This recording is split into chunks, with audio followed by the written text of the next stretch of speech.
ሰላም ውድ ቻናል ቤተሰብ ተከታታዮች በዛሬው ዕለትም በሸኒም እርምጃ የተወሰደ አለ። መንግስት ህግ ማስከበር ዘመቻ በወሰደው ይሄን ጉዳይ እንዳስ ይሆናል የመንግስት የሰላም ጥሪ የተቀበለ አለ። አዛ በፊት ግን ወንድሞች በድሮን እንግዲህ ዶጋመድ እየሆኑ ይገኛል ማለት ነው። መንግስት ተደጋጋሚ የሰላም ጥሪ ቢያቀርብ አንድ እዚህ ጋር ትልቅ ምክር ያስፈልጋል። አትለቁ፣ መንግስት ያቀርብላችሁ የሰላም ጥሪ ተቀበሉ።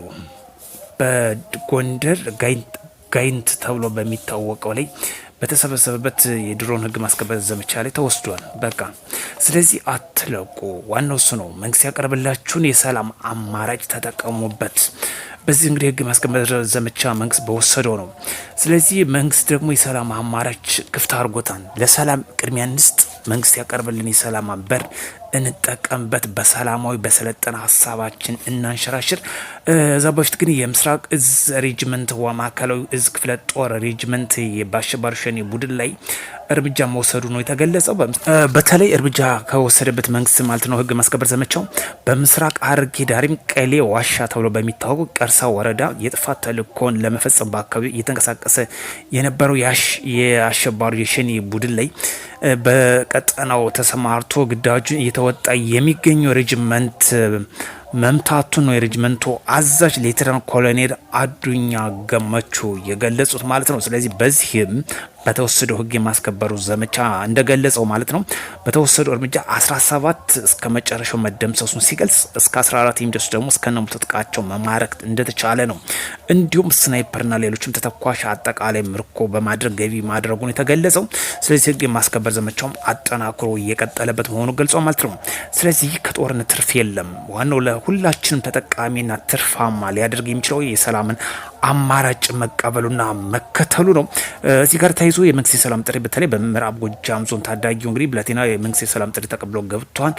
በዛ አጋጣሚ እናመሰግናለን። በዛሬው ዕለት እንግዲህ በባህር ዳር ወደ ድሮ የብስክሌት መመለስ የብስክሌት ተጠቃሚነትን ለማበረታታት በውቢቷ በባህር ዳር ከተማ የብስክሌት መዝናናት እየተደረገ ነው። በዚህም እንግዲህ ሌሎችም የብስክሌት ተጠቃሚነትን ምቹ ባደረገው የኮሪደር ልማት የብስክሌተኛ የእግረኛና ለተሽከርካሪዎች የተዘጋጀውን በአግባቡ እንዲጠቀሙና እንዲሁም የብስክሌት ተጠቃሚነትን ስለሚበረታታ ሌሎችም እንግዲህ ብስክሌት ተጠቃሚ እንድትሆኑ በማለት በዛሬው ዕለት የብስክሌት መዝናናት እየተደረገ ይገኛል። ምክትል ከንቲባው የባህር ዳር ከተማ በተገኙበት ማለት ነው። ስለዚህ ባህር ዳር እጅግ ለብስክሌት ተመች ነች። ፍላት እንደመሆኗ መጠን ብዙ ጉልበት የማይጠይቅ ለመዝናናት ከፈልጉ ቦታም ለመንቀሳቀስ ከታክሲ ይልቅ በብስክሌት የሚመች ተመራጭ እንደሆነ ነው በዚህ የተጠቆሙ። ስለዚህ ውድ ቻናል ቤተሰብ ተከታታዮች ሰላም ነው የሚጠቅመው ለመዝናናትም ለማትም ለማፋጠን ለዚህ ሁሉ ትልቁ አስተማሪ ሰላም ነው። ስለዚህ መንግስት ህግ የማስከበር ዘመቻውን አጠናክሮ እየወሰደ ነው። የዜጎችን ሰላምና ደህንነት ለማስጠበቅ በእጅጉ እየሰራ ይገኛል። ለዚህ ደግሞ በጎንደር በጋይንት ተብሎ በሚታወቀው ህግ የማስከበር ዘመቻ በነበረው በድሮን እንግዲህ እርምጃ ተወስዷል። ብዙዎች እያለቁ ነው። ከዚህ ደግሞ ጥፋት ለመታደግ ወደ ሰላም ፊታችሁን አዙሩ። ሶሻል ሚዲያ ወጦ የሚፖስተው የፎቶ አነሳስ ማሳየቱ ያ የትግል ውጤት አያመጣም፣ ደግሞም አይወክልም። የትጥቅን አሳምሮ የትጥቅን አሪፍ አድርጎ መነሳቱ ይሄ ለትግል ትልቅ ውጤት ያመጣል ማለት አይቻልም። ብዙዎች ባይዘው የሚደናገሩት በዚህ ነው። የፋኖ ትጥቅ የፋኖ ቁመና የፋኖ ይሄ ፎቶ ላይ ነው የሚሰራው። ፎቶ ላይ የምንመለከተው ጉዳይ ነው። መንግስት አርቆ እየሰራ ያለ የህሉና ሀገር የሚሆነውን የአሰብ ጉዳይ በእጅጉ እየሰራ ይገኛል።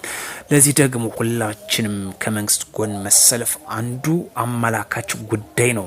አላማ ለሌለው ትግል አትለቁ። ትልቁ መልእክታችን እዚህ ጋር የሚያስቀምጠው ዋነኛ አላማ የሌለው ትግል ነው። ይህ የምንልበት 3-4 አይነት አመላካች ነጥቦች ማስቀመጥ ይቻላል። በአንድ ሰፈር ተነስተን ሀገር መወከል አይቻልም። የሸኔም አላማ እንደዛ ነው። የፋኖም የህወሓትም አላማ እንደዛ ነው። ስለዚህ ለሀገራችን የሚወክለው ሁሉንም አቃፊ ወደ ሆነው ወደ ኢትዮጵያዊነታችንና ወደ ኢትዮጵያዊነታችን ጃንጥላ ውስጥ መሰባሰብ እሱ ትልቁ አዋጭ ነው። ስለዚህ በዛሬው ሸኔ የተወሰደበት እርምጃ አንዱ አስተማሪና በቂ ነው።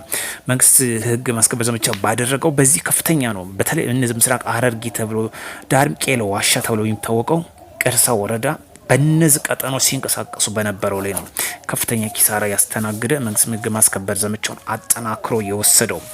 ብዙ ጊዜ እንደውም የሽብር ተግባር ሲፈጽምበት የቆየው ወደ ቦረና ተብሎ ወደሚታወቀው ወደ ሞያሌ መንቀሳቀሻ ወደ በኬንያና በኢትዮጵያ ድንበር መካከል በሁለቱ እንደ ዋነኛ ሲጠቀም የነበረው የኢትዮጵያ መንግስትና የኬንያ መንግስት በቅንጅት ባደረጉት ከፍተኛ ኪሳራ አስተናግዶ ቀዝቀዝ ብሎበታል። አሁን ደግሞ ወደ አበጠው ላይ መንግስት እየተከታተለ እያስተነፈሰ ይገኛል።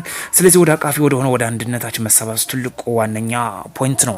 በዛ አጋጣሚ አንድ ሰሞኑን የ11ኛው የአፍሪካ የመሪዎች ጉባኤ ጣና ፎረም በተካሄደበት ላይ የወጣ መረጃ በተለይ በፋኖ ታጣቂዎች በኩል የተሰጠ አንዳንድ መረጃዎች እየተመለከቱ ነበረ።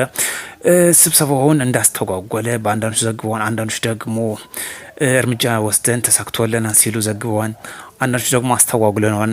እነዚህ በርካታ መረጃዎች ወጥተዋል።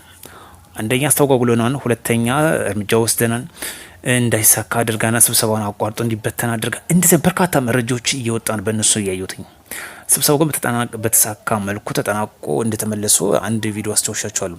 ስለዚህ እንደዚህ ማስተባበያ በመስጠት የሚመጣ ለውጥ አይኖርም፣ 4 ነጥብ አይኖርም። ስለዚህ የፋኖ ታጋይ የምትሆኑት አላማችሁ ምንድን ነው? የሸኔ ታጋይ አላማችሁ ምንድን ነው? የህወሓት ታጋዮች አላማችሁ ምንድን ነው? ህወሓት 30 ዓመት ሙሉ አስተምሮናል። ስለዚህ ወደዚህ መምጣቱ ምን ይጠቅመናል ነው። እናንተስ ከዚህ መጣችሁ ምን ታስተምሮናላችሁ? ከአባታችሁ ከህወሓት የተማራችሁትን ነው ወይስ ከአባታችሁ ከሻዕቢያ የተማራችሁትን ነው ወይስ ከየት የተማራችሁ ነው የምታስተምሩን? ደግሞ የሚገርመውና የሚያሳዝነው በጠዋት በአንድ ቪዲዮ ባስተዋሷችሁ ንብረት ካሴ የዘመነ ካሴ ወንድም አርሶ አደር ነው። እሱ የሻምበል ማዕረግ ነው የተሰጠው። እነዚህ ደግሞ ከፍ ሲል አሁን ወደ ሀገር ቢመጣ የአንድ ጀነራል ሊሆን ነው፣ ሀገር መሪ ሊሆን ነው። እንዴት ነው እቻ ሀገር ወዴት እንትማረው? በተማር ኃይል መማራት ያለበት ተብሎ ይታመናል። ነገሩ ችግር የለውም። 3,500,000 ተማሪዎች ከትምህርት ገበታቸው እንዲፈናቀሉ አድርገው የድድብና መናገሻ ላይ ያደርጉ እየሰሩ መሆኑ በግልጽ የሚያስረዳ ጉዳይ ነው። ስለዚህ ከዚህ መማሩ ባጭሩ ያስተምረናል ለክልላችን።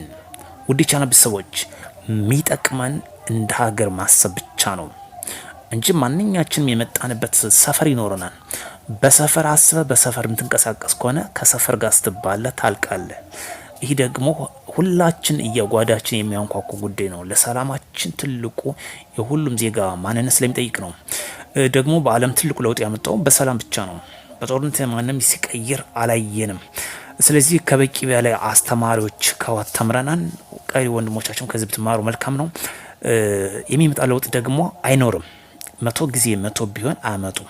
100 ጊዜ 1 2 3 እያሉ እየተንጠባጠቡ ያልቃሉ። ከዛ ውጭ መሬት የወረደ የሚያገኙ ትርፍ የለም። ውድ ቻናል ቤተሰቦች ተመልሰንና አዲስ መረጃ ሲኖር እንመለሳለን። እስከዛ መልካም ቆይታ